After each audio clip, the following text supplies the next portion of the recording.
March నెలలో ఉన్నటువంటి ముఖ్యమైనటువంటి రోజులు ఏమైనా ఉన్నాయా, విశేషమైనటువంటి పండగలు ఏమైనా ఉన్నాయా అంటే ఫస్ట్ మనము తీసుకుంటున్నాం. చాలా ముఖ్యమైనటువంటి ఈ మార్చ్ నెల చాలా విశేషమైనటువంటి రోజులు ఉన్నాయి. 6వ తారీఖున మార్చ్ శుక్రవారం శని భగవానుడు గమన మార్పు కుంభం నుండి మీనంలోకి వచ్చే ఒక అద్భుతమైనటువంటి రోజు ఉదయం 8:24 మార్చ్ 10 ఆమ్లకి ఏకాదశి. మార్చ్ 13 మరియు 14 2 రోజులు వచ్చింది హోలీ.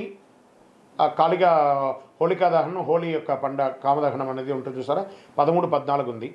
మార్చి 18 అమావాస్య, 19 నాడు ఉగాది, తెలుగు నూతన సంవత్సరం ప్రారంభం, పంచాంగ శ్రవణం ఉంటుంది.